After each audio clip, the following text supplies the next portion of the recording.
Don't want to go live from my page or just let me tell you what happened.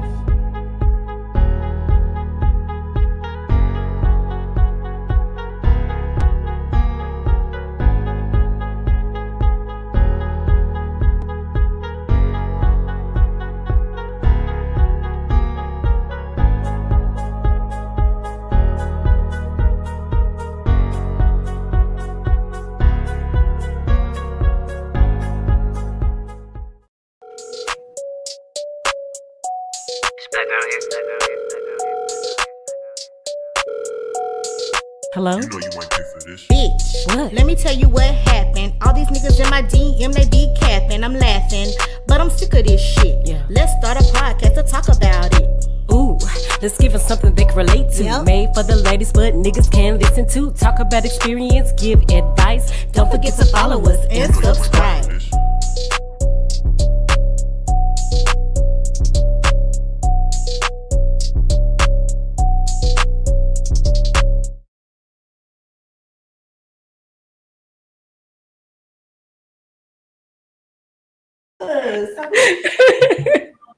What's can you hear us?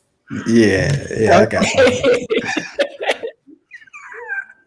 What's up? It's your girl D. and your girl Cle.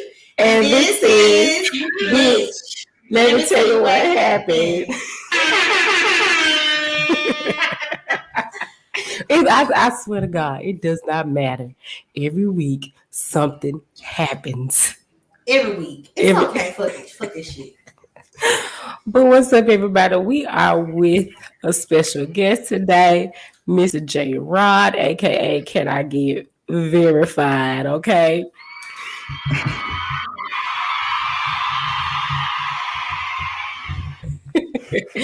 Yes, so Gerard, go ahead and tell the people that are watching a little bit about yourself and what do you have going on?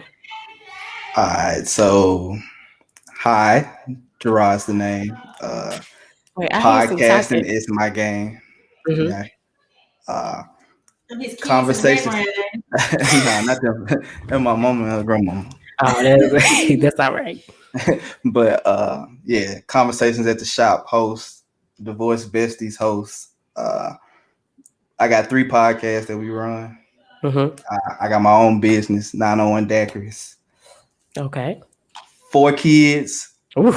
2 boys, 2 girls. So You a busy man. I gotta be. Ain't got no choice. Wait, so you said divorced besties. Please explain that to the people because I ain't never heard that term before. Definitely tuned into one of those episodes too. All right, so me and my ex-wife, the mother of my sons, are really, really close. Mm-hmm. We're not going back to that stage no more, but we cool. Like we at a stage in our co-parentship where it's just we could talk about anything. Mm-hmm. And, everything cool. So the term is I always call her my bestie because we always talking, but she hated when I call her that. So it's just a play on, she ain't my best friend, but she my best friend. Oh, okay. But That's it's all kinda about co-parenting. sweet. That's kind of nice and sweet. It always ends up like that. Like, why the fuck could we be besties when we was fucking married?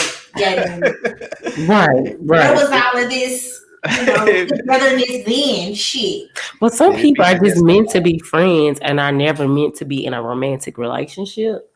That's how I feel about my kids' dad. I feel like we should have just stayed friends. I think we did better as friends. Because even when like the romantic part wasn't really all there, we were still able to kind of like be cool and have certain conversations. So yeah, so that's good. Me and my ex-husband, I'm lying, y'all. I ain't never been married.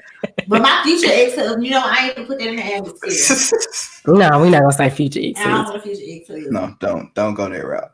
But yeah, it's really just a podcast about co-parenting and the struggles or the just our journey of how we got to where we are. So well, you need to help me on this show because I'm 1 year in with co-parenting. So 1 year? Yeah, maybe 1.5 years because it's been over a year. We were We got divorced in 2016. So Oh, you gonna have to tell mama and grandma they loud. Cause I hear the whole conversation. I can hear them, but I don't hear the whole conversation. But anyway, so we're happy to have you on the show. You are one of our listeners or consistent listeners and commenters. He was very supportive. Like when I used to post on social media a lot about wanting to do a podcast and even the little bullshit memes and things that I post, like, because I don't know if we've ever met in person before, but like we literally probably became like friends on social media. Right. I used to work at Hibbett when you was working in Southland. Sure was. That was you. Yeah, I used to be outfitted her. I outfitted her for her birthday, y'all. I just want to let y'all know. Okay. That was that. That was my birthday. Outfit. Yep, it was that Adidas outfit. I still get that motherfucking outfit. Look, I had to sew the leggings back up with some more shit. Like I still get that outfit. I mean, and every time I go and try to like find, like I tried to replace it again, and it just would. I couldn't never find the shirt again. Oh, okay. So I keep finding the leggings. Like I got a couple pairs of leggings, but yeah, that sure was. So, I remember that. Those of you that are joining in, make sure that you share the live with your family and friends, so that we can have more people engaging on Facebook and as well as YouTube. We may try to go live on Instagram as well. You know, we've been having kind of technical difficulties with that, but we're figuring it out as we go. We're learning as we go. So what we do, Gerard, as you already know, every week we start off with how our week was.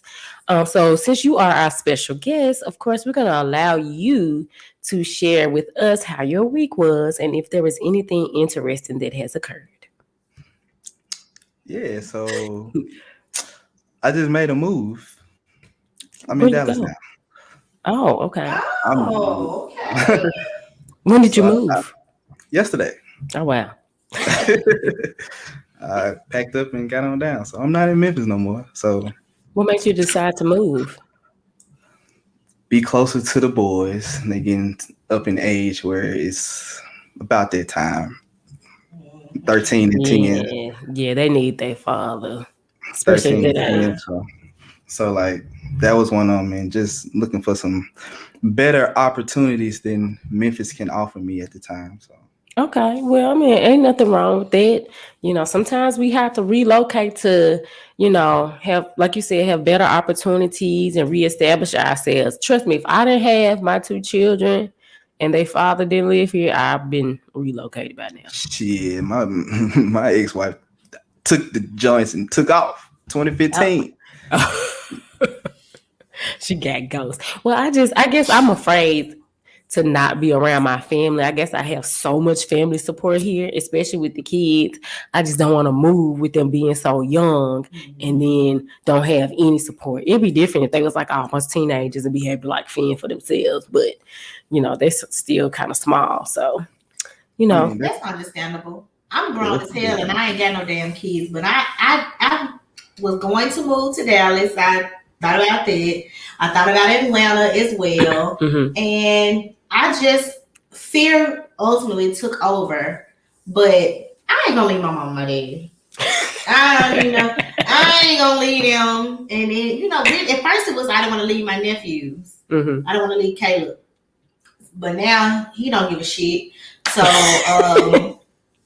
yeah, then now it's my mom and my dad, you know, that I wouldn't want to really leave. And then it really worked. I have worked my ass off to get to where I am, and I'm still not where I want to be as far as building my clientele, to the point that if I leave, I have to start all over again.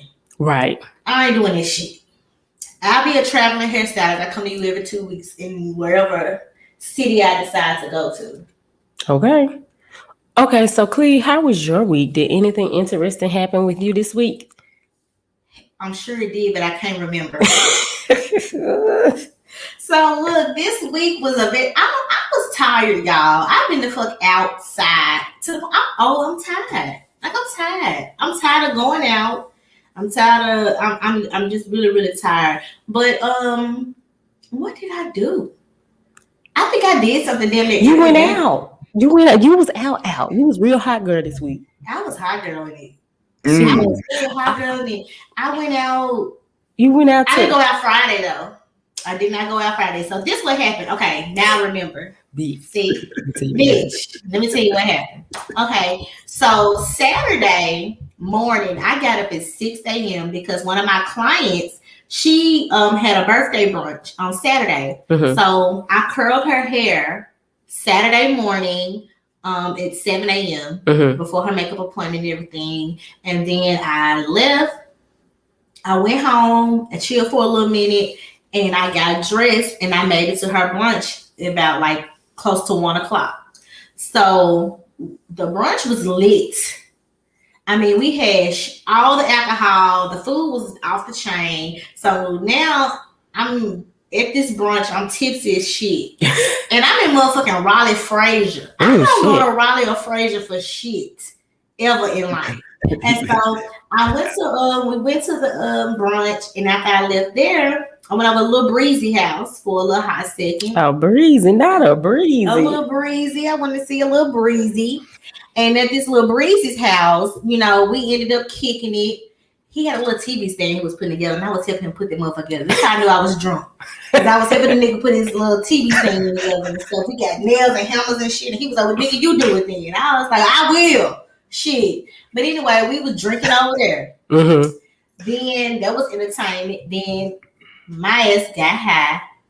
Now I'm like hungry as fuck. So then I go to Half Shell by myself, sit at the bar, and I eat. And then my friend Coco calls me, and she's like, we finna go hit the club.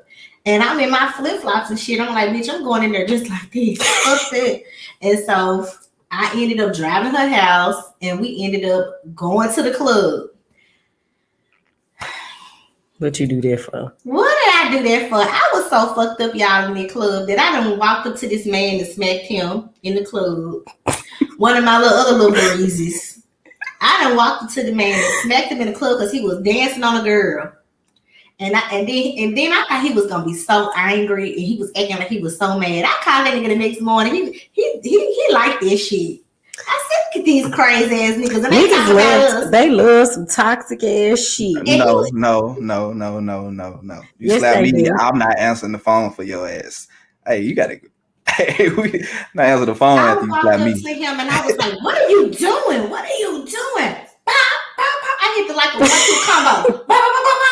And he was like, Cle. You hit him with a 2-piece in the side. He was like, Cle, what the fuck are you doing? And I'm like, you got me fucked up.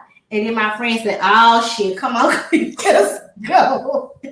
And he was just really upset with me. But I called him the next morning and he was like, he was okay.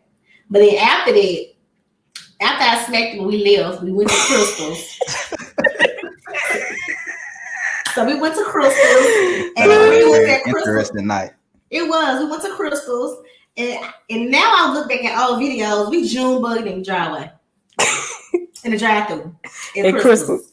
So then, and I'm like, I don't remember seeing none of this shit. And then apparently, all I know is that I woke up on my friend's couch.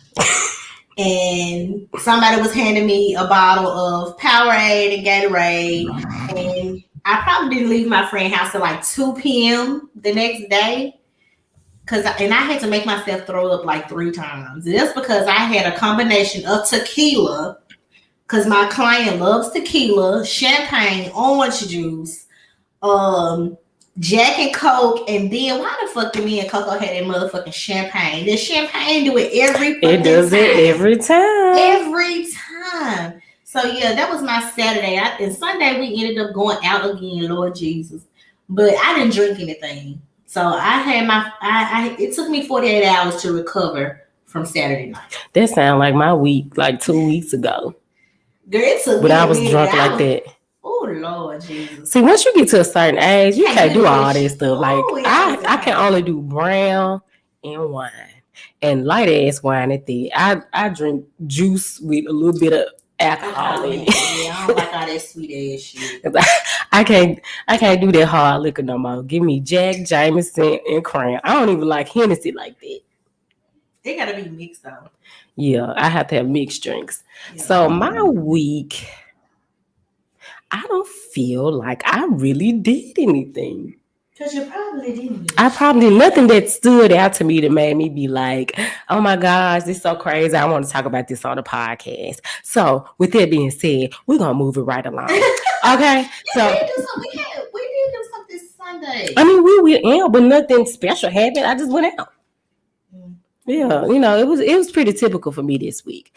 But like I said, moving right along, I want to say to everybody that has an official bank account, happy Blmtywh, okay, bitch? Because the stimulus are being dropped tomorrow, okay? Guess what? I don't get one of them. I ain't got one of them motherfuckers. I got the first one and I ain't got no sense. So. But at least you got one. Some people haven't gotten any. Baby, it is not. I want my stimulus check. Yeah. Hey. I want my what they been calling Joe? Moneybag Joe. Moneybag Joe.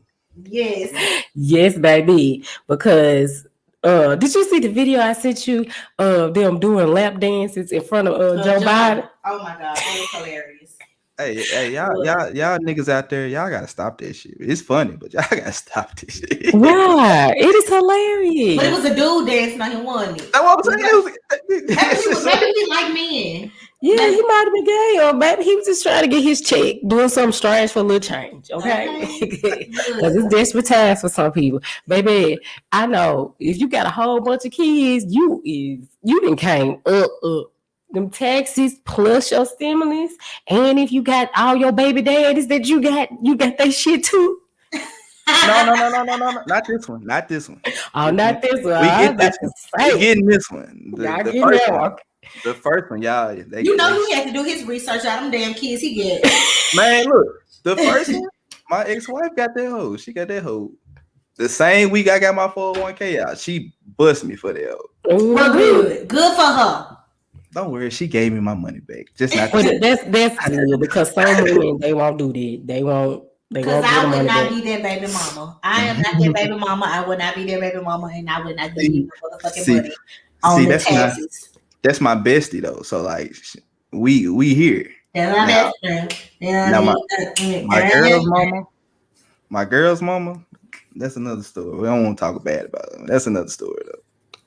Well, we might need to say that for that's another story for another day. A co-parent. Hey everybody that's joining in. Don't forget to share the live with your family and friends, okay? Because we're trying to build our audience or expand our audience. So we have Mr. Gerard with us, or AKA Can I Get Verified? Yeah, this is nice. Can I get That's verified? what I know, yes. Can I get verified? It feels weird calling you Gerard. Exactly. Yeah, I got that name back in Twitter's first days. I was like, bro, I need a blue check by my name. And I was, can I get verified since then? So about 2007, 2008, I had the same name everywhere. Okay. That's how I feel about Cleonce. Like that's to the point that that's my fucking name. Baby, people be walking up to Cleonce like, I heard about you, Cleonce. What the fuck did you hear? What did he say? He said, I heard a lot about you. He said, you everybody's best friend. So basically, instead of Tay, y'all can just call me the president of the bad bitches, because if he's talking about I'm everybody's best friend, that means I got a lot of bad bitches best friends. That's what it is. So I'm the president of the bad bitches, period. Cheers, bitch. Oh, shit. Yes, so look, we're gonna move it right along. So Deanna, what's our history fact for the night? Y'all gonna get my ass. So you done wrote she gave us a timeline of the podcast notes, and guess what? She don't even have a history fact of the week. Y'all, we're gonna come back to that.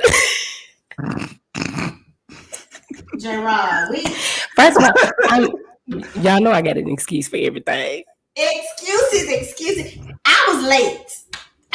technically I wasn't late. I actually was on time, but I didn't have on makeup when I came, so I had to throw on a little something because Deanna was over here face beat, and I was gonna be looking dry as fuck. So. My face ain't even beat though. Mine ain't beat either, but I only had on eyelashes and eyebrows, and I was gonna look real crazy had I not done a little extra. Okay. So I don't even know if this is even irrelevant, but I Googled it and this is what came up. So in history class, you remember when they used to tell us Paul Revere used to write? No. Next. Okay. No. Hold on. Paul Revere. Everybody know who Paul Revere is. No. You just don't remember. Because your favorite subject in school was lunch and PE. Exactly. Okay. After school. Right. So cheerleading practice. Paul Revere was the one who rode on the horse to tell the is it the Patriots or the whoever the Americans were, the colonists called them said the British are coming. Well, come to find out his ass never really did that, because when you really think about it, who the fuck gonna be riding around in town telling everybody the British are coming? Okay, no. Okay. So you missed me with that one. You missed me with that one. It's melanated March. You should have came with some black people. You must take it on mute. I did. Girl, so that was no, baby. I gotta do this for me. What the fuck? Hey, you can't ever become a great comedian unless you fail once or twice. You know what I'm saying? You gotta get a couple of boos. You know what I'm saying? You gotta get a couple of boos in there, okay? Okay, so our next topic, there was a meme, and the man was out with his woman, and her homegirl was there, and she was basically talking about her friend's boyfriend being dusty or something like that because he did not pay for her tab. And she said she only had like 2 Moscow mules and like some spinach dip, and like her ticket wasn't that much. But when the check came, the friend's dude was like, "No, 2 checks." You know, basically didn't pay for her food. And so I've been seeing this on Instagram, this conversation. I've been involved in it a couple of times on Facebook with other people. So it was like, if a man is out with his woman and her friends, is he obligated to pay for everyone? The nigga we was out with did. Well, he was being nice though, you know, and that ain't her dude either. You know what I'm saying? Okay, I get it. So he was just being nice, you know what I'm saying? Because he kind of imposed on our dinner date. So it's only right that he had paid for the shit. But he didn't have to, because I wasn't expecting it, you know. No, me either. I really appreciate it. That's the problem right there. The friend was probably expecting it. Like, I agree. I saw the same thing. I was like, you know, I would never expect it, but I think the gentleman thing to do would be to pay for the both of them, you know, if you can. You know what I'm saying? Especially if it's $23. But see, let me tell you, we don't know the context or the backstory of what happened. That might be their friend to be talking shit about his ass. Mm-hmm. You know what I'm saying? And telling her best friend to leave his ass every other week. So if that was the case, I wouldn't pay for that bitch neither. Okay? No, I wouldn't. But I don't necessarily think that the guy should do that. I really don't. I think that, excuse me, y'all, it's his choice. If he wants to do that, then do that, you know? Now, if he a boss ass nigga, you know what I'm saying? If you want these niggas to be out here, be flaunting money and doing all of this, you know, flashy shit, and then you ask for 2 tickets, then yeah, I'm gonna talk shit about your motherfucker. That's just a dead on that. Now, it'd been different if it was like, hey, we buying shots. I got the shots. Like, don't worry about that. But your food, you hungry. Hey, you got that. Don't come out without no money. You know better than that. Well, I don't think it's the case that she didn't have any money. I just think that she was just, you know, expecting for her friend man to pay for her food. Or she was trying to go viral and have everybody be like, yeah, bitch, you right. And it backfired on her ass. Ain't no way. I'm sorry. I wouldn't pay. That's just me. Hey, look. All right, you know what it is? My edible kicking in every time. Okay. Me and my lady out, and her friend join us, I expect her friend to pay for her stuff unless I'm buying shots. So those of you that are currently watching, go ahead and put in the comments what you think. Do you think that if you and your significant other is out with a best friend, should your male significant other pay for both of you, especially if the ticket's like $23? You know what I'm saying? Go ahead and let us know what you guys think, and I will post your comments so everyone can see. Okay, we're not gonna spend a whole lot of time on it, but I'm just saying the slander is a surprise. That's one of my friends. One of your what? When his friends, the slanderous one, has what? He look like he gonna be a problem. Cold all in the comments. He is a problem. What up, Cole? That's what we like. We like to have a little controversy and a little excitement on the podcast because we want our podcast to be very interactive with our listeners. Okay, so if you're just joining in, make sure that you share the live with your family and your friends so that we can build an audience and so we can have a great experience and have a good old time in this lab. Okay, we got our homeboy Gerard. Can I get verified as our special guest? Okay. So we are going to be talking about a series of different topics. We have a main topic that we're going to discuss, but we're just talking about like some hot topics that we have seen throughout the week, which brings us to our next hot topic. I got to play the soundbite for this joint. Hold on. Let me pull this joint all the way up. Mr. Kirk Franklin. If you have not heard, you have been living under a rock, bitch. Okay. Mr. Stump himself was about to stomp the hell out of his son. Not so. He said, "I will."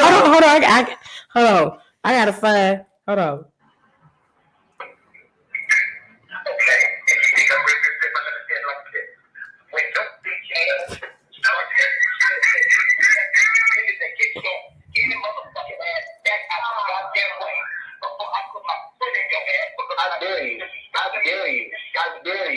I dare you.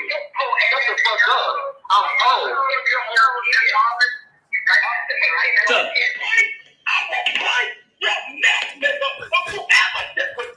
I did it. I will break your neck, knuckle. Baby. This sounded like Pinky for real in that motherfucking moment. At that motherfucking moment, I knew that Kirk Franklin really was Pinky from Friday After Next. Oh, not Pinky from Friday. Because if you look at it, he was like, no, that can't have fucking Kirk Franklin. But have y'all seen the memes though? They didn't put his face on the Ike Turner meme.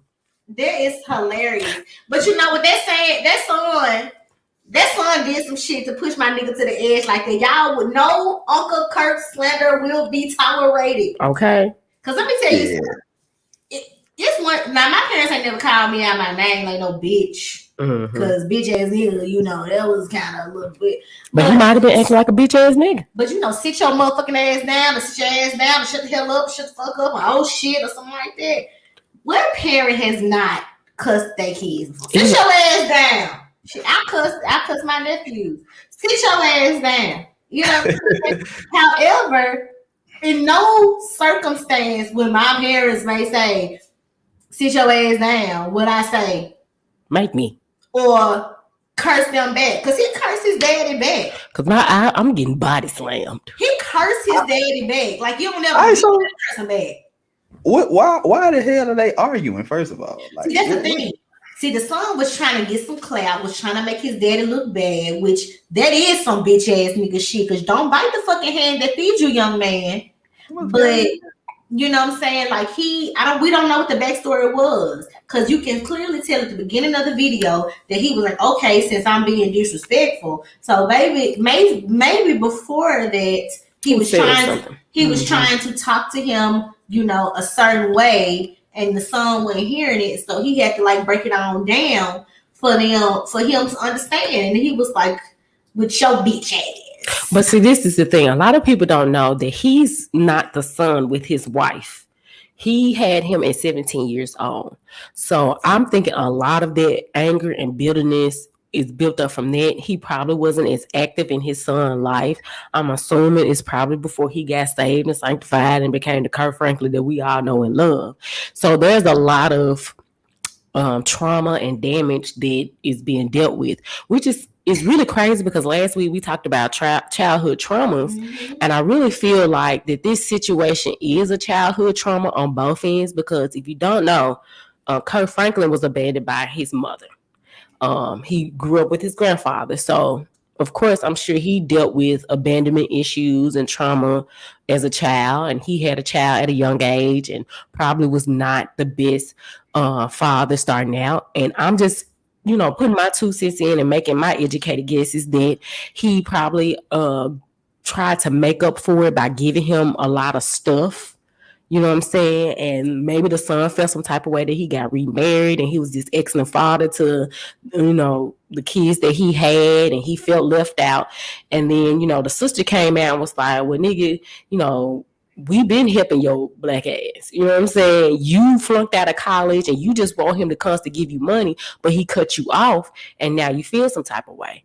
And I'm not sure if you was the one who told me or if somebody else told me that he found out about additional family members that he had from either his mother's or father's side. Yeah. Kirk Franklin, like toward the end, like his dad is now deceased, but I do remember him speaking on, I think it was like the Breakfast Club, and he was talking about how his dad, he had just gotten acquainted with his father. And I guess a couple of years after that, his dad died. It was something to that nature. Don't quote me. I don't know if that's the right thing or whatever. But he was basically talking about how he don't really fool with his family on their side because they had started like asking him for money a whole lot, and it was kind of like, he wasn't fucking with it. Okay, pause. First of all, Cole, you incorrect. Cain and Heaven. It was Abel that got killed by Cain. Wait a minute. Here come these members of the clergy. He said, Kirk is an Old Testament nigga. I respect it. An Old Testament nigga.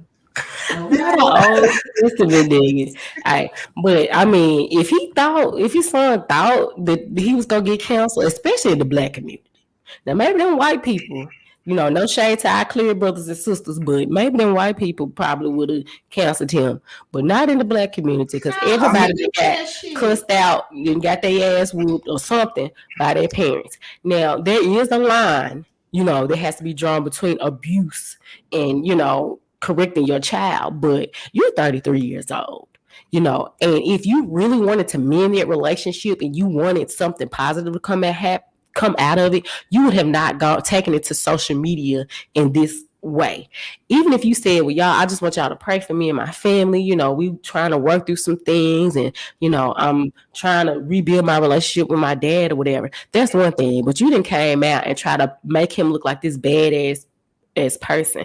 And I mean, as somebody who is a daughter of pastors, I understand that there is a lot of pressure to be perfect and be a certain type of person. Yeah, it is a lot of pressure. But at the same time, that nigga didn't have no motherfucking pressure because we didn't know about his motherfucking age. No, I didn't know he had a son that goddamn old. Me neither. So I don't see the problem with what Kurt said other than just calling him out his name. That's about it. You can call him a bitch ass nigga, but then the results of what he did was some bitch ass nigga shit. So I mean, it looked like you were right to me, shit. Like, so, hey, Kurt, we got your back, dog. GDs, are you with me? Whatever you say, bro. He said, yes, I agree. I'm sorry. Crystal Tate said, yes, I agree. That might be the issue because he stated you took my daddy. So I don't know what that means. So Crystal, can you please elaborate? Yeah, elaborate. Because we're kind of lost. I guess in the video.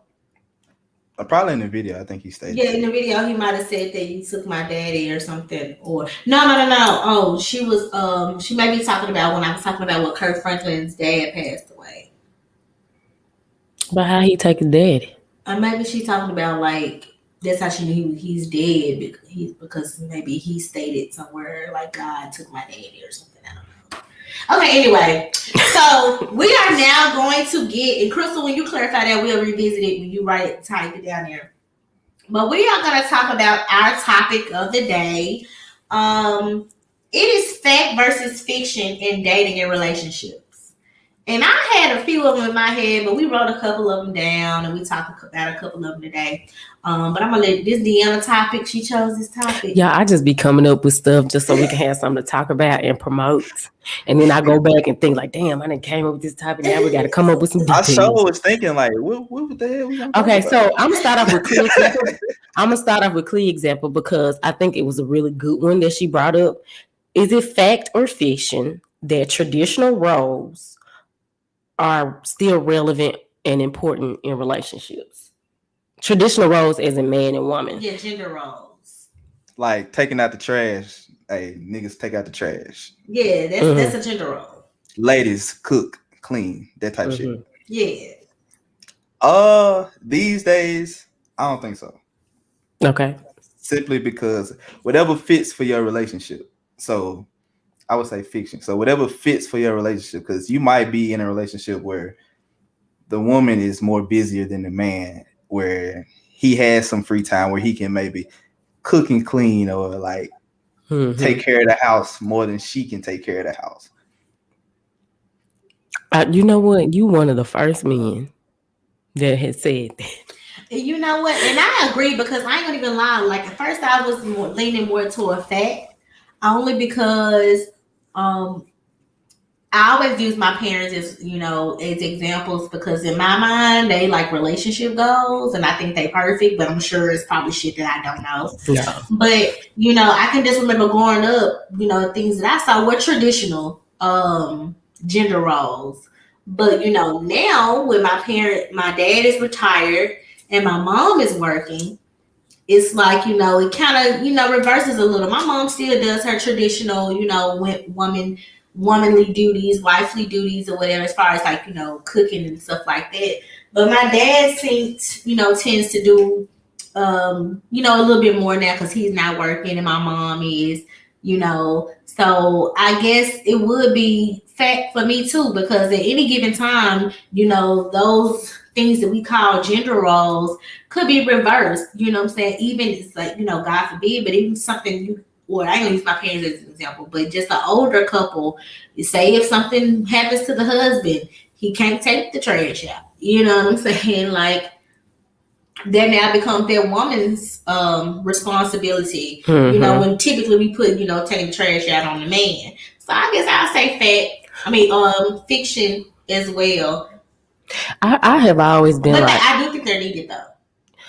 Oh, I wouldn't say they're 100% needed. It's like Gerard said, whatever works for your relationship. Because just like now, I'm single right now and I'm taking out the trash. I'm basically doing everything a mom and dad's supposed to do, a man and woman's supposed to do right now because I'm single. So once I get married, I still don't have a problem with taking out the trash. It's going to be a lot easier. I don't know what's going on with my speech today, but it would be a lot easier for me to take out the trash down to the garbage can than it is taking it all the way down to the front and getting in my car and shit. So I don't really believe in gender roles as much as I used to, because I feel like you constrict the relationship and you can put like too much pressure on one person, specifically women, because I can only speak from a woman's perspective because I'm not a man. It is very J-Rod. Tell them hoes you gonna call them back. Okay. He is busy. I'm listening. Come on. Okay. So as I was saying, I for me, it was difficult to work a full-time job, come home, do homework, cook, clean, wash, bust it, and suck it. Okay. It was a difficult thing to do, and I needed help to kind of balance that out. So that's why I don't believe in gender roles, because I feel like you end up putting too much pressure on your mate by doing so. And there are times where I may need to carry just a little bit more than my significant other and vice versa. So that's why I believe in not having gender roles. So we're going to say that fact or fiction that men are no, that's not the one. What's the one you got on your list? About men. Oh, whatever we were just talking about, gender roles. Yeah, so we're going to all agree across the board that is a fucking fiction. Okay? Right. It's not a fact. Gender roles, throw those bitches out. Yeah, I think it's just you just gotta whatever works for y'all. Like you can't just. I just can't be like, it's like that 50-50 shit. We ain't put that on the list. I don't want to talk about that again. But yeah, we can talk about that 50 times. I can't stand no 50-50 ass nigga, man. No 50-50. He said, "Man would do anything he need for you to bust it and suck it." Okay, that's all I'm saying. Pussy get labeled to be As get long paid. you know that's a smart Cole Landers. You are a smart fucking man. Because a lot of men don't understand it. They don't understand it. You do whatever you need to do. Then you ain't never got to worry about her now busting it and sucking Because, it. baby, when my ex, when he would clean up the house, that was one less thing I had to worry about. That would turn me on.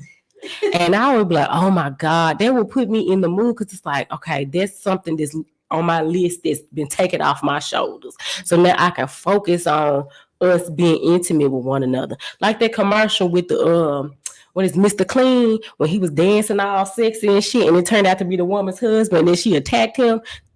Clean up your house for your woman and see what happened. Run her bath water. The shit that you be wanting her to do that for her. She'll bust it and suck it. She'll be a whole porn star. A whole porn star. So Crystal said it depends on the task. I mean, we know that there are certain things that women can't do, like, lifting certain shit. A man gonna have to do some of that stuff. But as far as like taking care of the household and, financial stuff, for the most part, we can interchange those roles. So as I said, make sure you guys comment, your opinions and thoughts, because we're going to post it on our screen and we are going to talk about it. Don't forget to share the live with your family and friends. If you're just joining in, make sure that you like our page. We are with Mr. Gerard. Can I get verified? Y'all, I'm getting a little drunk, so my lips getting a little loose. Okay. But it's too late for me, y'all. I'm trying to keep my eyes open. If you guys just joined, we are talking about fact or fiction in dating and relationships. We have already determined that it is fiction that there are, or gender roles are still important and relevant. No, they're not. They're not. Okay. Well, no, fiction that they are. So yeah, it's fact that they're not. Okay. Yeah. Okay. All right. Right. Okay, so the next one, and I might have to clarify it. Is it fact or fiction that men are to be the pursuers in dating? And what I mean by that is the man always responsible for initiating the interaction between the woman and himself? Fact. I say fiction. Fact. So, Cle, go ahead and explain why you think it's a fact. Because from my personal experience, I can give you 2 to maybe 2 or 3 times. You only did it 3 times. Okay, so 3 times that I have ever initiated the interaction between me and a guy, and those situations failed tremendously. So that's why I feel like that is a fucking fact. It's not because it's not gonna work. And granted, the other ones didn't work out either, but I just feel like when you give the man the upper hand, knowing that you are interested off the top, like they tend to take advantage of that situation because they know you like their ass. All 3 times. Yeah, yep. All 3 motherfucking times. Out of all the times you done dealt with a nigga, those 3 times. Because I initiated. So the thing is, they might be really, and then even though those other ones didn't work out, ultimately it may be that I didn't want it or they got comfortable. But in these particular situations where I initiated the contact and, everything like that, I kind of feel like they wasn't really feeling me like that. You know what I'm saying? Mm-hmm. And I feel like a nigga, if he, I ain't gonna say a nigga, a guy, if he's feeling you and he's interested, he gonna fucking let you know. So it's no need for me to come and be interested. And if he's intimidated or scared to approach me and he really is interested, then we don't need to talk no way. Man. Because you should have the guts enough to come in. So I feel like, no, I'm not, because when dudes know that you are interested more than them, it kind of typically goes left. But it was already going left. Go ahead, Gerard. First of all, what up, bestie? I see you on here. This my bestie. This my bestie. That's your ex-wife right here. Yeah, that's my ex-wife right there. Which one, Renee? Yeah. Hey, Renee. We heard nothing but good things about you. Thank you for joining in. We might need to get her on the screen. Get her side of the. I mean, if y'all, you want us to see the link. Nah, see, when y'all if y'all go back and watch the first episode of the What's Best, it's all on there. But I think that it really has no. I mean, men are natural hunters, so if a man wants you, I think he should go get you. So I mean, but I don't mind if a chick, like, if I haven't paid her no attention, like if I hadn't seen her or nothing like that, and she's probably been following me on social media or something, or she's seen me out and I was with some other people or some shit like that. You don't know if them my homegirls or them just my sisters, or you don't know if that's one of them my chicks or nothing like that. So you stayed away. So who knows? You just, throw it out there, see what happens. I agree with Cole, because Cole said ain't no gender to being predator and prey, hunters versus hunting. Because at the end of the day, all of us do as women, we do little shit to get a man's attention. Yeah, okay, we may not say nothing, we may not say anything with our mouth, but our actions do. Okay, the way we look at them, you know what I'm saying? We may try to be all cute and do extra shit to get their attention. I have no problem with sliding in a DM. Okay, because all you either gonna say is no or ain't gonna say shit at all. I don't feel offended because I know that every nigga don't want me, And prime example, like this guy that I met recently, I saw him in the club and I was like, damn, he fine. You know what I'm saying? But I wasn't sure if he was feeling me, and I was just kind of peeping the scene the whole night or whatever. But he ended up walking by me and did something with my phone. I said, next time this nigga come by, I'm getting his number. And that's what I did. I tapped him on the shoulder, put your number in my phone. You know what I'm saying? I have no problem with letting a guy know that I'm interested. That don't mean I got to be thirsty and, throwing myself at them. It's clever ways that you can let a guy know that you're interested, because men be want to know that their efforts are not in vain. We have developed into this society where, women, we think in our mind that we are, gotta be all these, and I'm losing my train of thought like a motherfucker. Yeah, I gotta do some technical shit. Hold on. I'm gonna read some of these comments. Okay, so I can post it on the screen. So we got Crystal said, no ma'am, because some men might think you are out of their league and won't step to you because they don't want to be rejected. So sometimes you gotta shoot your shot. See, I shot my shot at somebody who was beneath my league, and guess what? Ultimately, it didn't work out because I was out of his league. So yes, that's why I say I am not approaching no nigga. Period. Okay. But the thing is, okay, go ahead. The thing is, Cle, if you can initiate it, but the man will still have to pursue you in the end. And that's fine. Yeah, of course. And that's what happened. Actually, I made the initial, hey, what's up? What's up? Talk to him, Talk to me now. All that stuff like that. And then eventually he ended up, calling more and stuff. And when it actually, took a turn from a friendship to a romantic relationship, it was all him. You know what I'm saying? Okay, then. So it actually worked. It's just that y'all was not meant to be together. And it just didn't work out. Because the thing is, so with this particular guy that we're talking about, she knows who it is. I'm not going to even say his name. She knows who it is. The reason why we both feel like it ultimately did not work out was because of what? Mm-hmm. I was out of his league. That's what you said. Yeah, I feel like eventually you was going to find it out. Yeah, that I was out of his league. So it don't matter that you shot your shot, though. Yeah, it does matter. Because it doesn't. This is why I'm saying it does matter. Because if he saw me and how I, carry myself, he probably saw, he might have thought I was cute and be like, oh, she cute. But I'm not going to say that to her because she looked like she out of my league. So that means, you know, he didn't. But what's the wait. He didn't even say nothing. You know, he said, but then here I go and say something to him. Then ultimately later on down the line, it ended up not working out because I was out of his league. So but you never know. So had I not shot my fucking shot, it would have been no shotting and shit, and we would have never dealt with each other. I feel like it don't make a difference. It doesn't make a difference. I was ultimately still out of his league. So the thing is, it wasn't gonna work either way. Okay, but if he approached you knowing that you was out of his league, you would never know he was out of your league until you actually took the time to get to know him. He did it. Probably because he knew I was out of his league.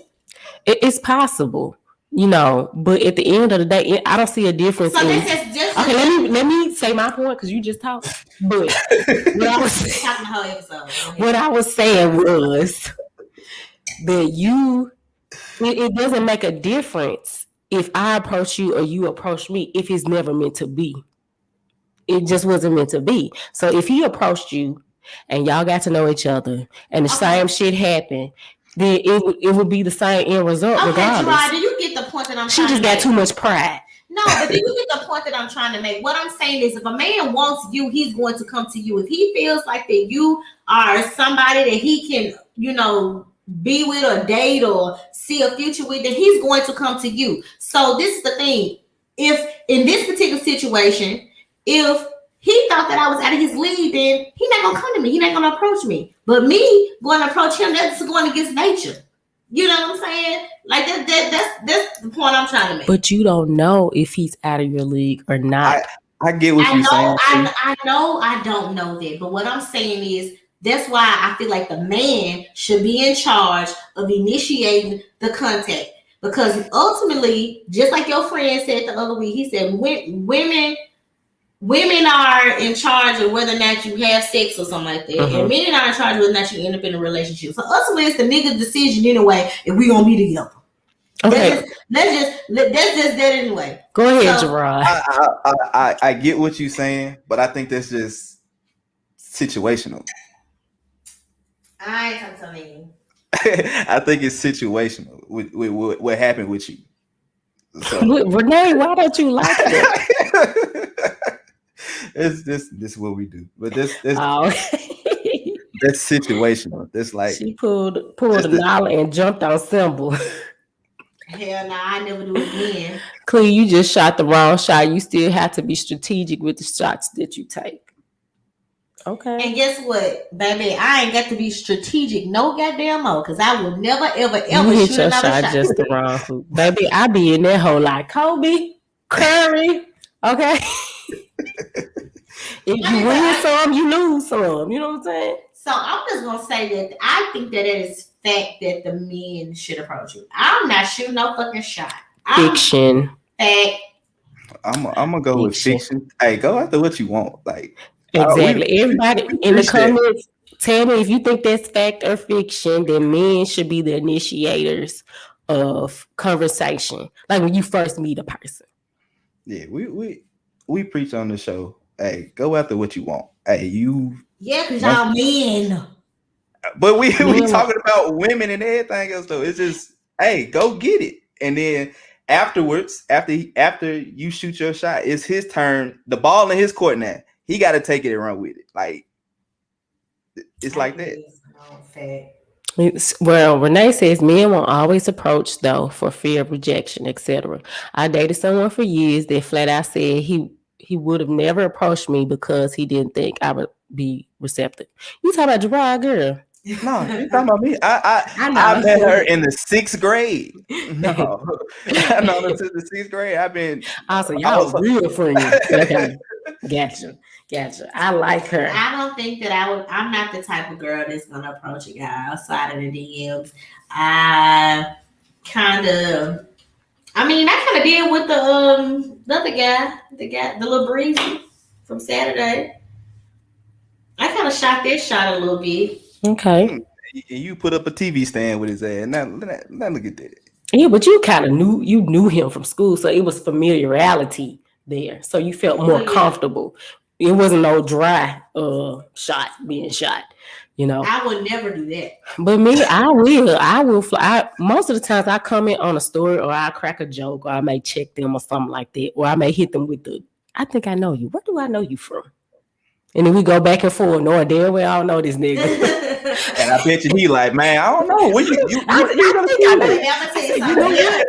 She be pulling them though. She be pulling them and she be getting them numbers in the club. I be like, oh, friend, go ahead and get them numbers, friend. I will. I mean, because at the end of the day, I do feel like Renee said, some men may be intimidated by the fact that I know I'm an attractive woman. I know I'm not the most attractive woman, and I know everybody doesn't want me. But when you out in the club and there's a group of beautiful girls, we party and all that kind of stuff, some men may feel uncomfortable about that because some women are fucking mean. Some women will be like, "Ugh, nigga, get the fuck up," you know. And because some y'all men don't all wanna got do that friend. Y'all all got that one friend that's the bodyguard of the crew. Like you know, we ain't got that friend. We ain't got that friend. Y'all ain't got that friend. Talk to that nigga. What his shoes look like? What kind of watch he got on? He finna buy all us some drinks, bitch. What's up? Shit, we trying to figure out. It ain't even it.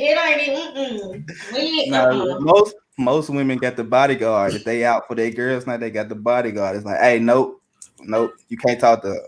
Nope. Well, no, we don't do that. We too grown to be cock blocking and stuff. You know what I'm saying? Friend, if you want to talk to him, talk to him. We don't care. You know what I'm saying? I definitely don't give a shit. And unless we know something about the nigga, we gonna tell him after he try to talk to you. Like, girl, don't talk to him because he like dudes or something. Or something. You know, so I think, you know, I say fiction, Cle says fact, and Gerard says fiction as well. Fiction. All right. Cole, he in the comments, boy. Talk that shit, Gerard.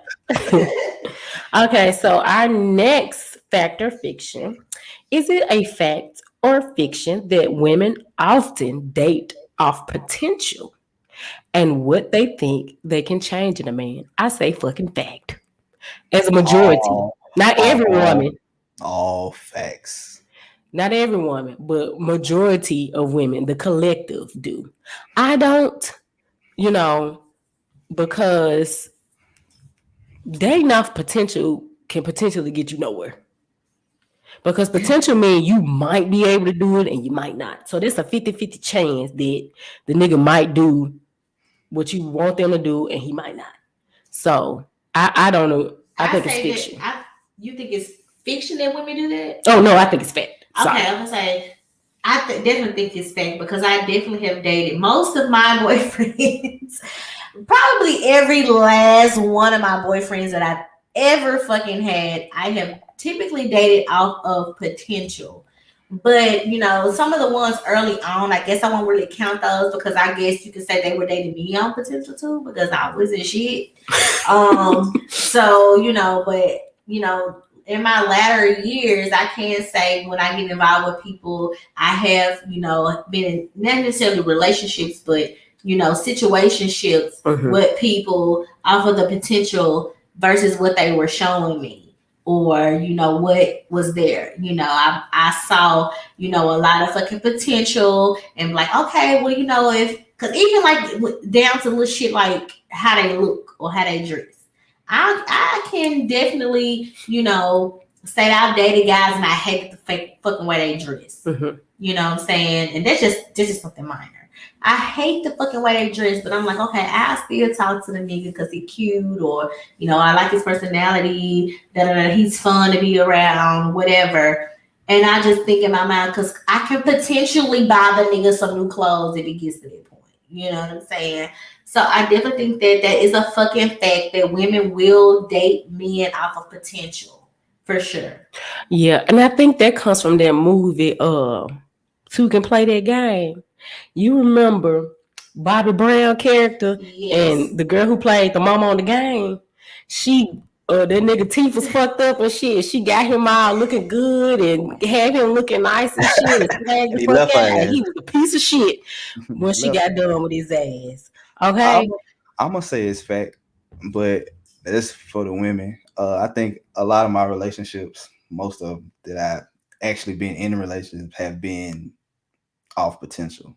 And I think if it comes to like the men's perspective, the man not gonna care about your potential until like you already in the relationship and he see you like, hey, you been working at this same AT&T job like for 2-3 years. Like you don't think you don't want to? That's longevity, my nigga. Like she is. You don't want. That is longevity. That means she does not have commitment issues. She can commit. You don't want to be no manager. She has great work ethic. You don't want your own stuff. You don't want your own stuff. You just gonna. Everybody's not meant to be an entrepreneur.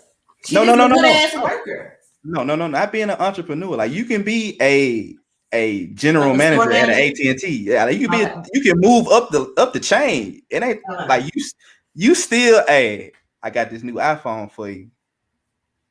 What you want to do? Like you still at that level. Like you ain't went nowhere. I'm talking about moving Maybe up. She not good in sales. Well, she need to find another job then. Some people I agree with Renee. Renee said fact. I think to some extent everyone is dating off potential. I think women just stick around longer. Man, we will wait. We will try to fix a nigga, won't we? Okay, we're gonna build us a bay. I'm gonna build a bay. Yeah. That's an actual song. It's build a nigga. A build a nigga. I thought it was build a bay.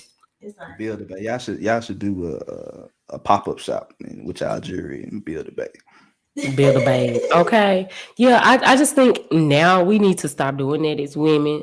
You know, if you starting to see those red flags, because that's what we do. We ignore all those red flags and just, think about what he could be. And we end up staying longer than we should and end up getting emotionally traumatized for some shit that we allowed ourselves to stay in. So I don't do that now, especially now. Like with me being married for 9 years and going through a divorce, I'm not dating off potential. You either got to have it or this that. I ain't gonna lie. My old ass still be dating off for fucking potential. But in 2021, that shit will fucking stop. You know what I'm saying? Because I'm done with like acting like shit don't bother me when it do. I am done with like giving these niggas these chances. Cause I really be like, I be mean, but like some niggas that I like, I be real lenient. So I'm either gonna damn, that's that fucking Gemini bitch. I'm either gonna be real mean to your motherfucking ass, or I'm gonna be a real nice ass bitch. And the niggas that I like, I be a nice ass bitch. The niggas that I don't really fuck with, I be mean as a motherfucker. But I'm done with not telling motherfuckers what it really is. Like, gotta tell a nigga what the fuck it is. Yeah, I think so too. You have to communicate because I've dealt with that. Messing with a guy and not really, knowing what's going on and being too afraid to say something because I think, I don't want him to think I'm ready for a relationship, but I just want some clarity of what's going on. So I agree with you on that. So I think, speak up. Yeah, say how you feel. Say it with your chest. Say how you feel. Hey, say how you feel. You got get a bruise on your damn chest. No, say what you like. You gotta say what you mean these days. You gotta let niggas know, the females you messing with. You gotta let them know, like, hey, look, this is what I want. And if you ain't ready for this, like, I'm gonna go. Like, don't be mad when you see me pop up with somebody. Like, you said this ain't what you wanted. Okay, I mean it does happen. And then I'm like, this is random. Oh, this is a random fact or fiction. Is it fact or fiction that women will focus on one man versus playing the field like men? That is fiction. That's fucking fact. That's fucking fiction. Okay, go ahead and tell us why it's fiction. I personally know women that have men on their roster. I mean, I do now. There you go. What you see? You see what I mean? Well, now, but not initially.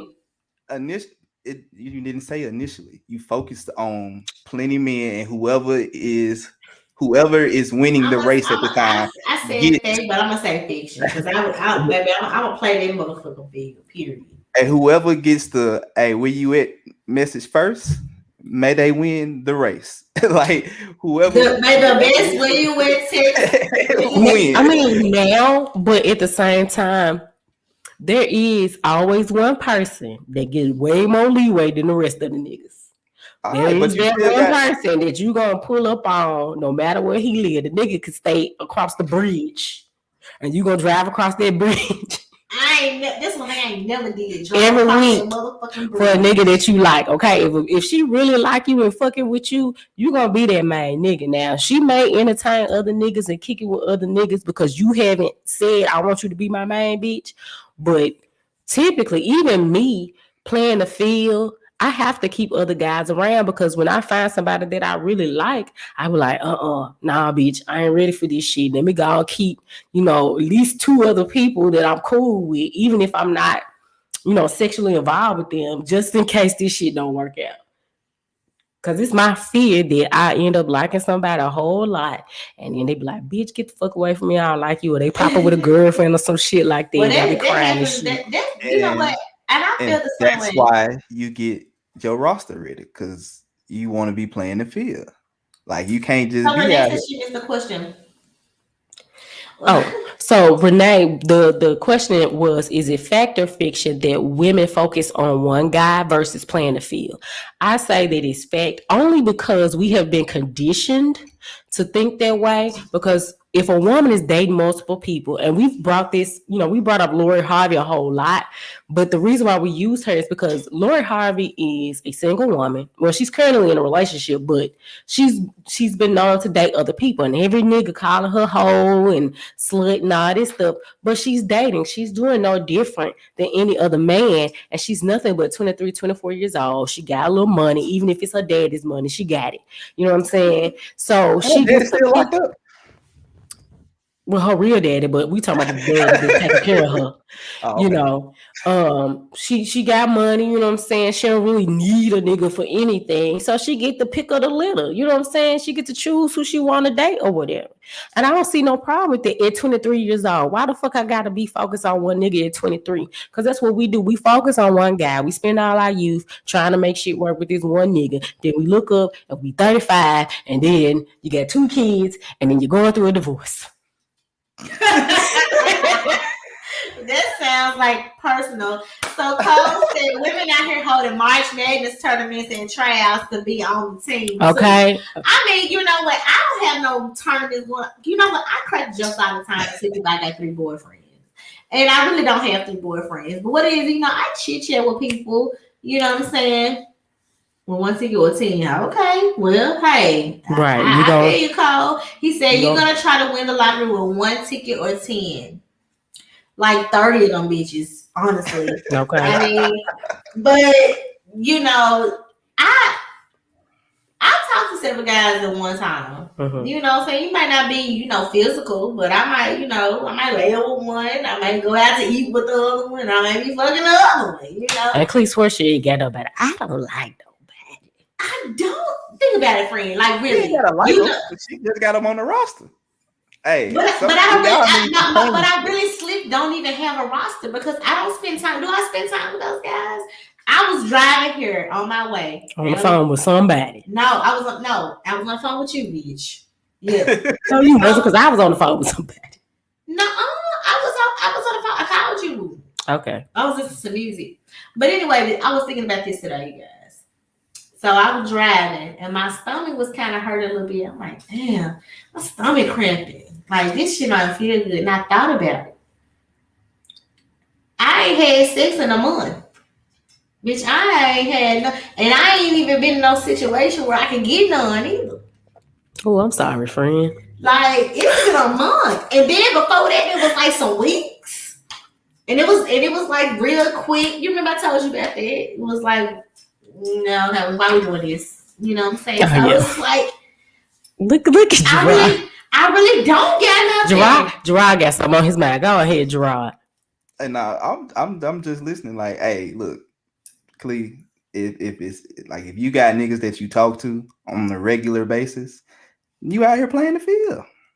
And it ain't gotta be like, oh, you bay number 1, you bay number 2, you bay number 3. It ain't gotta be that. It just be like, hey, if so and so asks you to go out, he might actually go out Friday night, and you be like, well, I'm free. Yeah, I do it. But if somebody else asks you, you're like, no, I'm busy Friday, but we can do Saturday. Like, Wait a minute. Didn't last week you had like 2-3 dates, like in one fucking day? For me? Yes, you. Yeah, but I don't talk to them this week. So see how that happens? But you still dated and playing the field. See, Clint thinks that these are niggas that you gotta constantly talk to every day or every week. You're dating.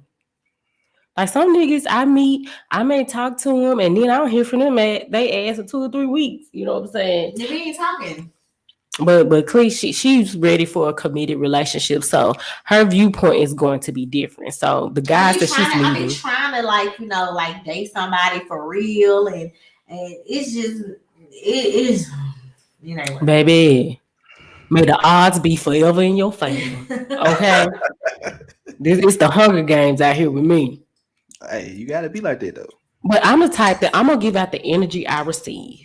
I try not to entertain niggas that I know I don't like or don't see any future or potential with, So the ones that I do talk to, I go off of who give me the best vibe, who gives me the best energy, who communicates with me the most. And sometimes one nigga may be up one week and he might be down the next week. You know what I'm saying? Until I find that person that, fits my criteria and, my vibe and my level and all that stuff. Yeah, consistency. Well, what about you, Gerard? What about me? I got a little situation going on. We get you a situationship. See, clean situations exist. So no, because I don't want to put a out there. But is this like the one that you like that the Valentine's Day one? Yeah, this you better say it is. Okay, because I was like, he was saying, he told me he didn't like somebody and he was like applying that pressure, and so I was like, okay, like she don't like this shit. Okay. Yeah, it's the same. Somebody got a motherfucking situation going on because I ain't got, man. Baby, I be creating my situations, okay? Because she's sliding DMs and I don't. Maybe I need to slide. Okay, slip and slide. But you know what? Slide to the left. Slide to the right. Please cross. I can't do it, y'all. But I would like to do the one that I did slide in. The one that was the one I put the TV stand up with. There's a whole story in there too. But that's not even going anywhere though. It's not going anywhere. I can't even get no dick from him. Have you tried? No. Okay then. So I'm not. What we just say? Women determine when men. Women determine when men. Baby, I guarantee you, when you sit in that egg playing, he gonna be like, pull up.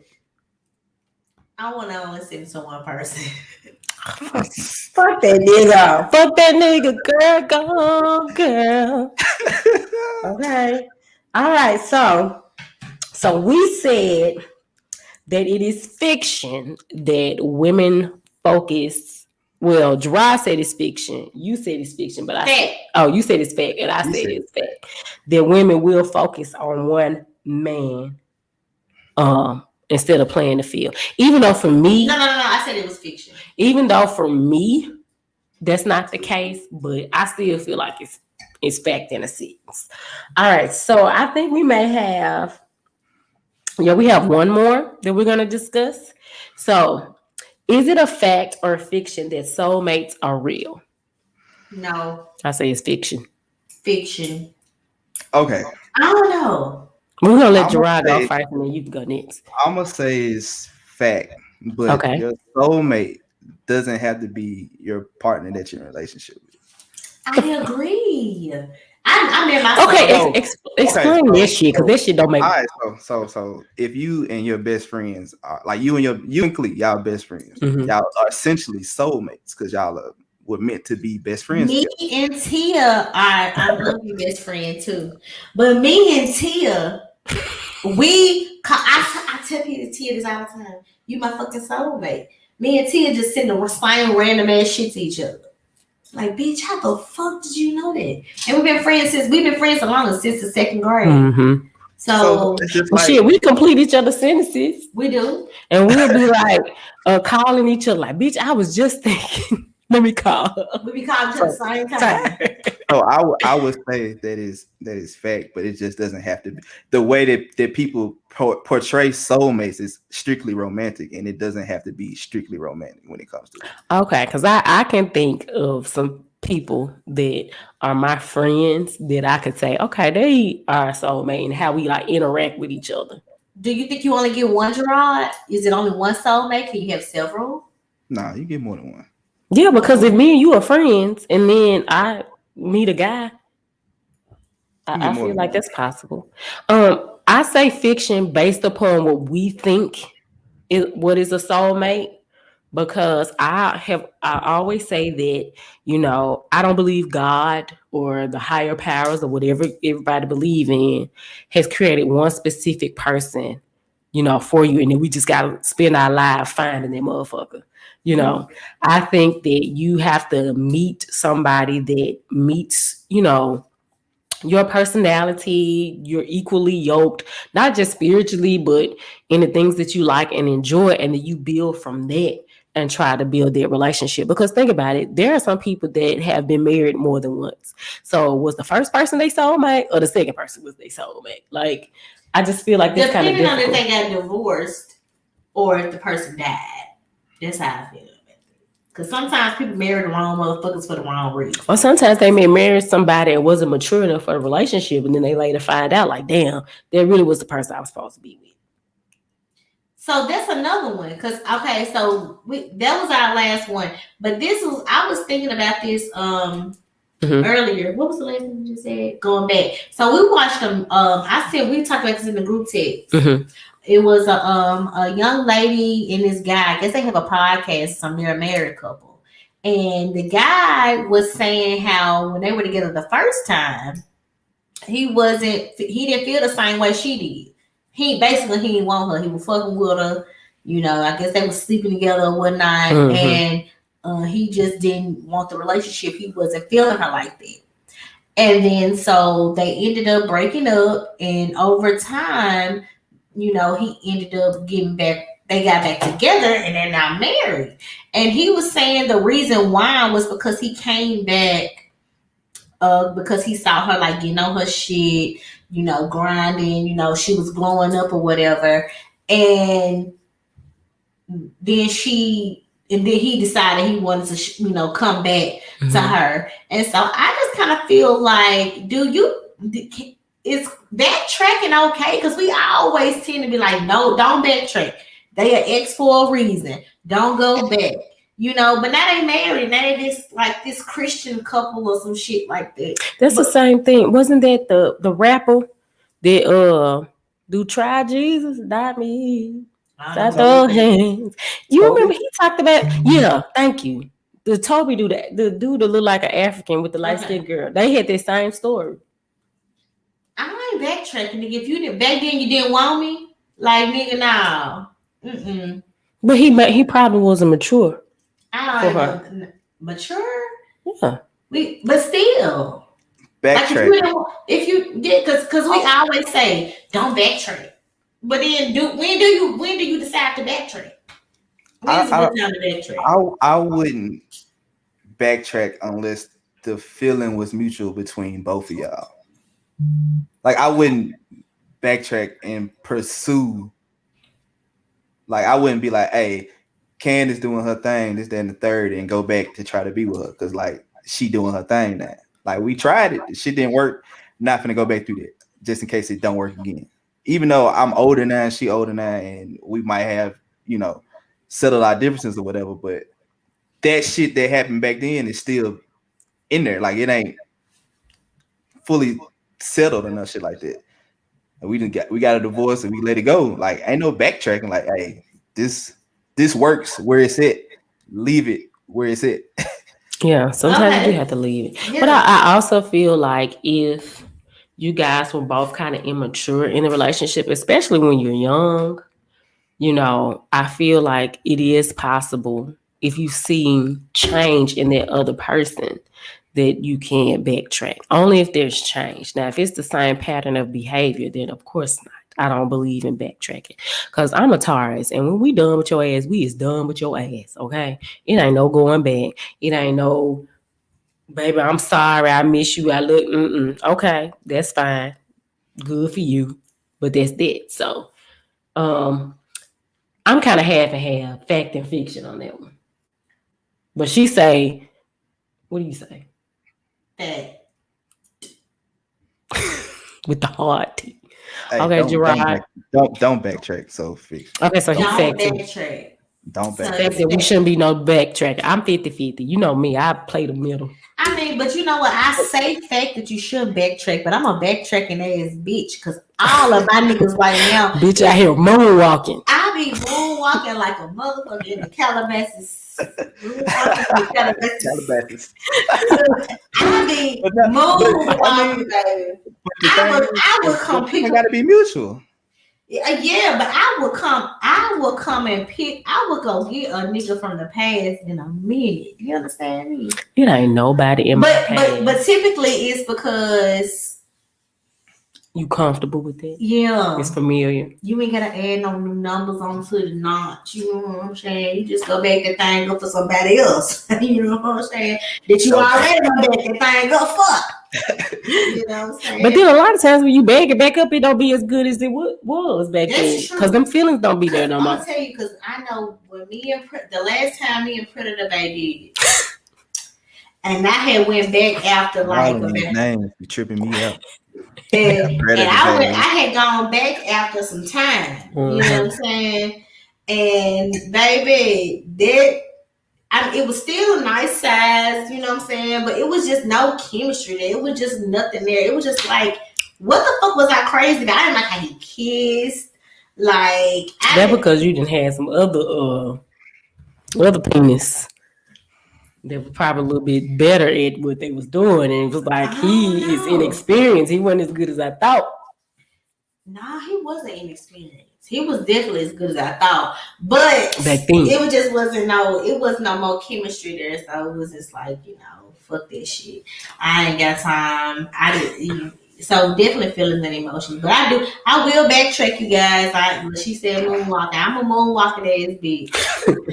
Okay, so Gerard, was there any fact or fiction ideas or topics that you might have came up with that you want to discuss? You look like hell no.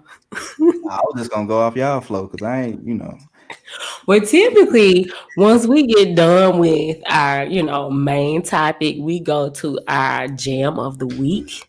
You know what I'm saying? So,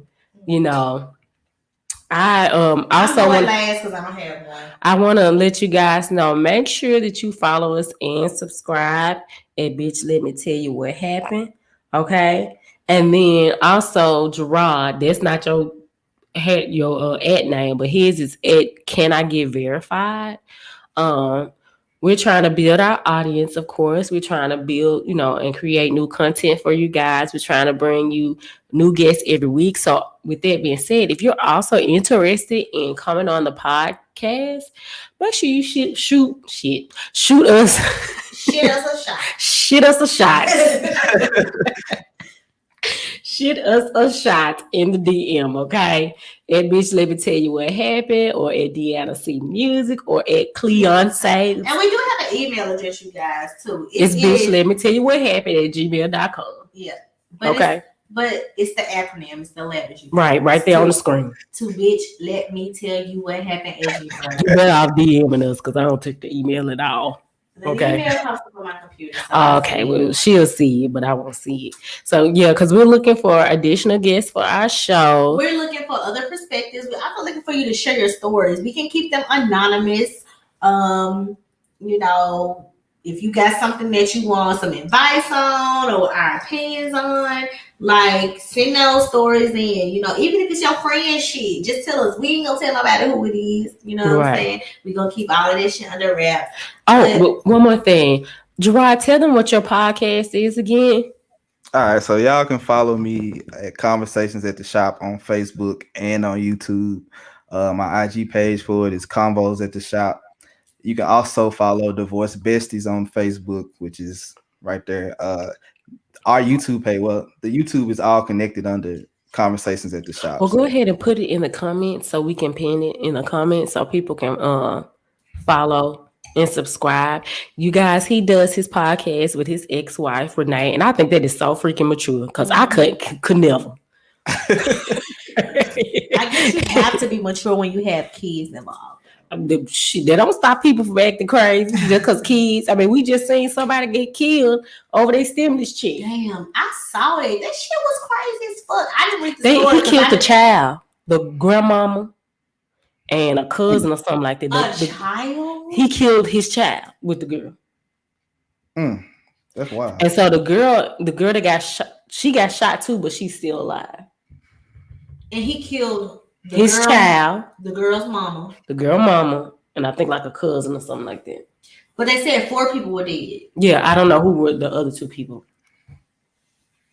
Girl. Over stimulus check. So with that being said, I know we talked about that earlier, but y'all, come on, it is not that serious. Maybe if you would have treated her ass right, you would have some of that stimulus, okay? It is not that crucial to be shooting now your life thrown away because you couldn't get no stimulus check. File your taxes and you'll get one. Yeah, okay. Stimulus check, yeah. But like we said, we're gonna go to our jam of the week. Okay, we're working on curating another playlist for you guys. We already did one for V-Day, situationships, and something to fuck to. You can find that on YouTube. You can find it on Spotify as well as Apple Music. Okay, but we're working on a new one. So Gerard, go ahead and share with the people what is your jam of the week. My jam of the week this week, because of what I've done lately, is Drake, What's Next. Okay. That was about to be mine. I love it. I love this song. This song bummer. He did his thing on this one. I'm making a change today. The liquor been taking the pain away. I heard you was giving your chain away. It's kind of like giving your fame away. I sit in a box where the owners do. A boss is a road that I've grown into. I love you to death, but I told you the truth. I can't just be with you, I'm only you. Yeah, man. That's my jam. Okay. So Cle, what is yours? Because I can play it on the Bluetooth speaker. Is it this song?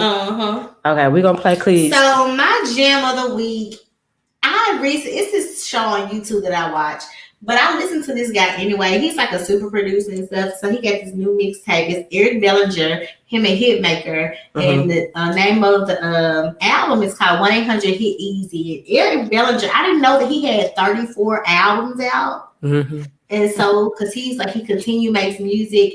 And he writes for Chris Brown a lot too. Yes, he does. He has a lot of writing accolades, like dead ass. And he's very, very talented. And he gives me that nostalgic 90s R&B, early 2000s feel. And so it's a song. It was their first single, he said, off of this album. It was called Only You. Okay, I'm gonna play it for you. Yeah.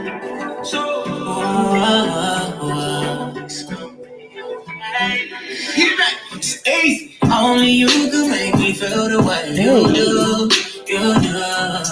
Why you keep me coming running back to you? Keep me running back. There's something about you, baby. Yeah, I can describe it, baby. Now, only you can make me feel the way you do. Keep me running back to you. I'm right here, my dear. Yeah, put up on me so sincere. Yeah, 21 to show here. Hey, but I need all your attention now. Okay, Eric Bellinger, we fuck with you. Okay. And Hitmaker, even though Hitmaker a bitch though. He is, but he a bitch on them beats too. Yo, bitch ass.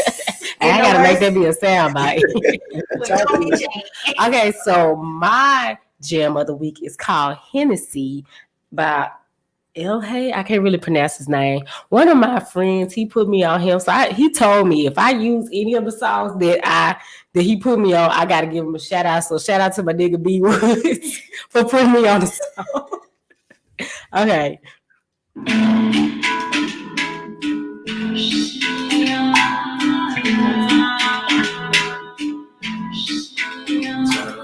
Hennessy all in my system. Hennessy all in my system. Mix it with the champagne, mix it with the champagne. As I'm smoking, it's killing me. I got no wisdom. Hennessy in my system.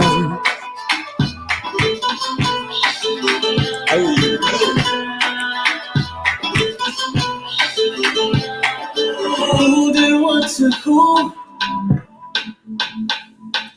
Who was kissing? Who was touching you? Heard you was flirting with another guy. You must be out your mind if you think I'll let that fly. You said that we broke up, but I don't think it's broke. Got no problem acting like she didn't do this before. She let this song play too long because she was thinking about that nigga. She was thinking about that nigga. This song play too goddamn long. You got about a good minute before they. Me and my friend Frank Wade, they give us a good 30 minutes. Last time they gave us 59 minutes. So we trying to figure. We gonna figure that journey out. But yeah. Well, what I like about the song is that you think it's about like partying, Hennessy, and all this shit, but he really said that, bitch, I'm drunk, I'm high, and I'm gonna show up to your house because you got me fucked up messing with another nigga. So I feel like it was a clever, play on Hennessy or whatever. Gone up there, Hennessy making the crazy thing. Right. So you guys, unfortunately, we did an hour and 30 minutes, and it was good, you guys. It ran smoothly. You know what I'm saying? So you guys, follow us, Gerard at Can I Get Verified on IG. On IG. 901 Daiquiris on IG. So wait a minute, how we gonna get to 901 Daiquiris and you all the way in motherfucking T? Cause my business partner still lives in Memphis. So. Okay. So we need to make sure we get some 901 daiquiris. Yes. Okay. All right. So you guys, thank you guys for watching. Y'all be safe. And them deposits about to hit pretty soon. Okay. Don't buy up all the TVs. don't eat up all the crab legs. Okay. Please save some. Okay? That's already done. All right. Hey. All right, y'all. Peace out. Thank y'all for watching. Y'all have a good one, man. All right. Okay, y'all. I don't never know how to get the fuck up out of here. Don't never know how to stop the shit. Wait a minute. Hold on. Okay. In broadcast.